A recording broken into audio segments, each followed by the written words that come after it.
If you want to make money on Upwork, you need to create a profile that actually pulls in clients or customers. In this episode, we're going to talk about that. And to begin with, I'm going to show you my original profile and the mistakes that I made in that profile. So this is my profile. It starts with a title, Expert Technology Content Writer, and then goes to the body. Just want to show the mistakes that I did in this profile. First of all is the pretentious title. You do not announce to people that you are an expert in something. You need to show it, and showing it is through the content that you create. So you don't have to tell people that you are an expert. This is not the best way to approach the title, and I'm going to show you how to do it better. Second thing is the fact that I've used so many eyes in the beginning of almost every paragraph in this profile. I've started with, I've been a content writer, I run a successful blog, I also run a content marketing agency, I prioritize my clients, I study. This is a lot of self-indulgence, and this is not the best. It doesn't give the best image to your client.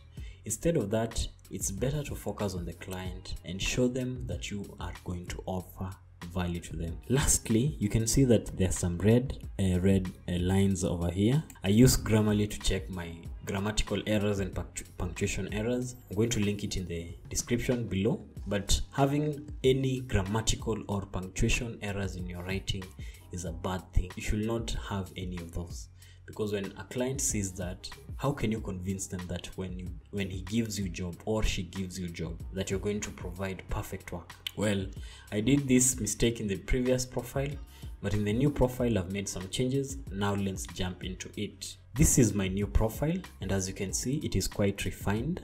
But before we break it down, the inspiration I got to write this profile comes from somebody known as Daniel M.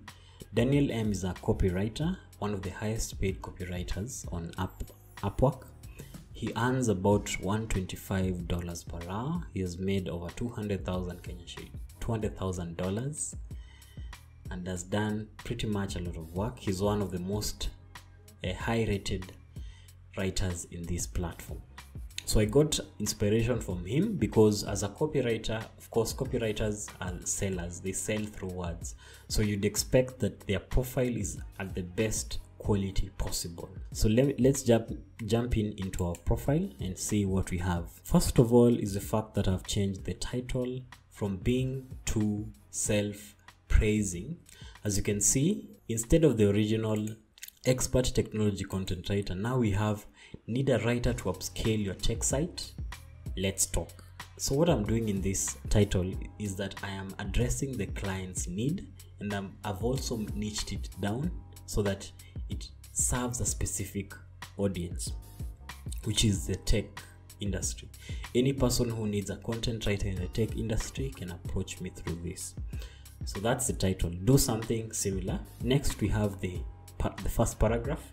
There are so many ways to captivate attention, and one of them is to ask a question. As you can see, the question that I've asked is, did you know there are numerous reasons why a poorly written article might drag down your entire site? I've asked this question because it is the most important challenge that this client is experiencing.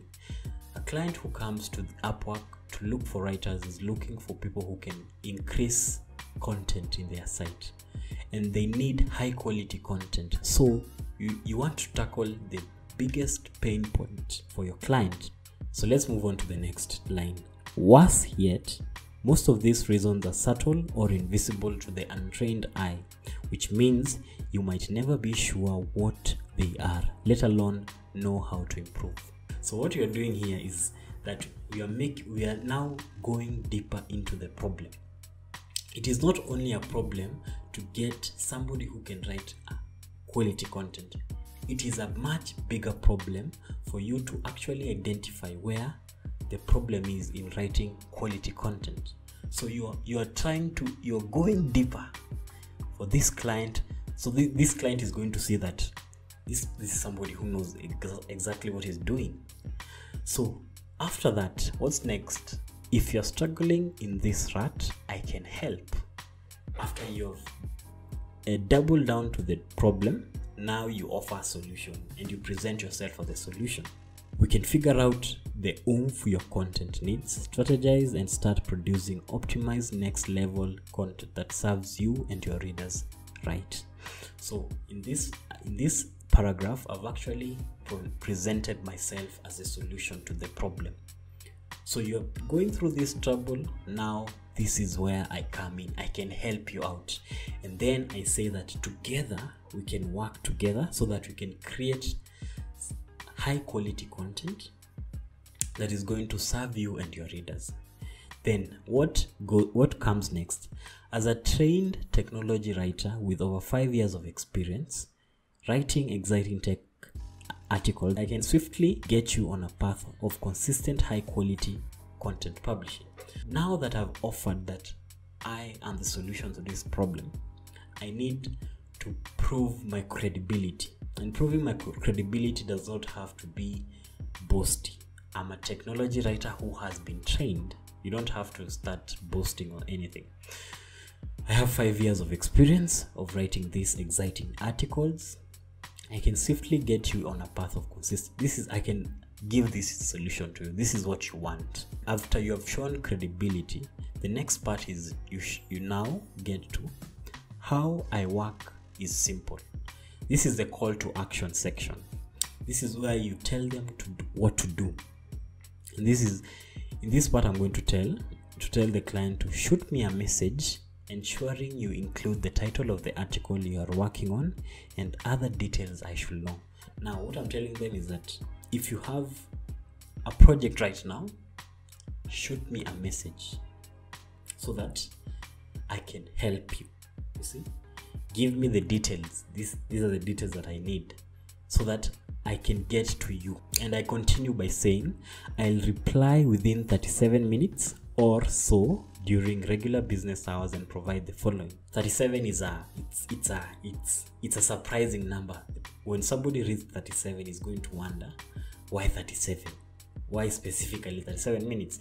And I want him to wonder because I want him to spend more time thinking about my profile. Second thing, you know that odd numbers are actually more memorable. That's why we have articles written like 7 things to do, 5 things or so. So I'm trying to use psychology to create more attention, to keep them engaged.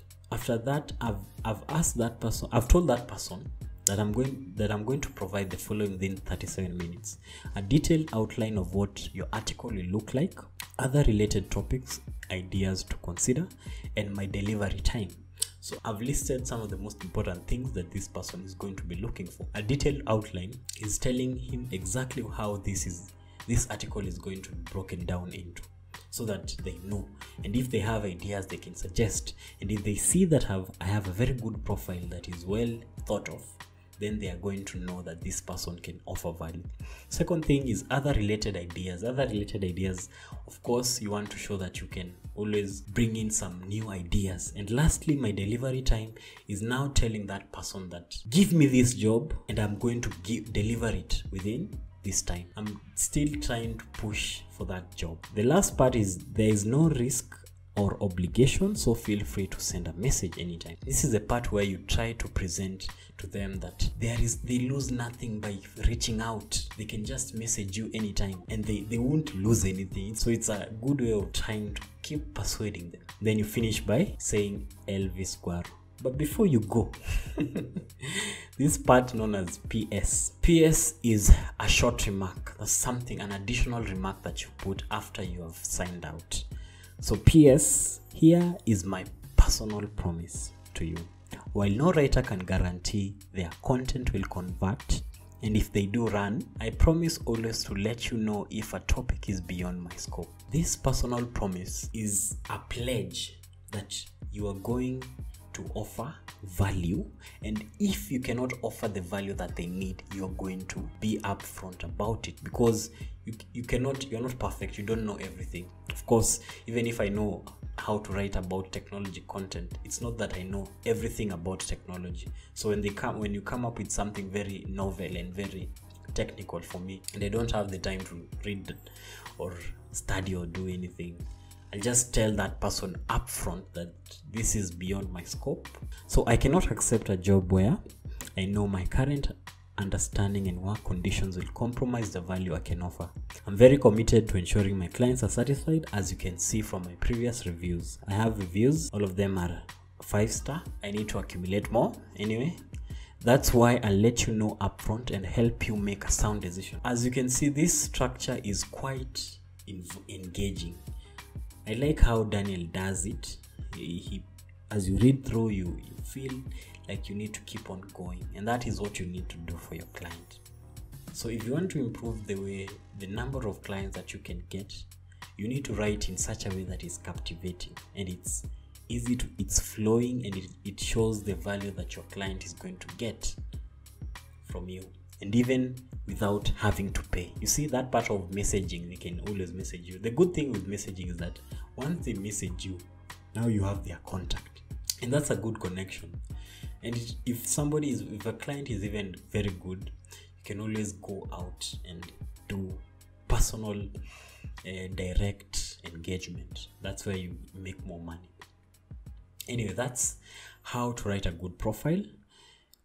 Sit down and follow this structure. Write something that is relates to you. Don't copy word to word. Just do something that is almost similar.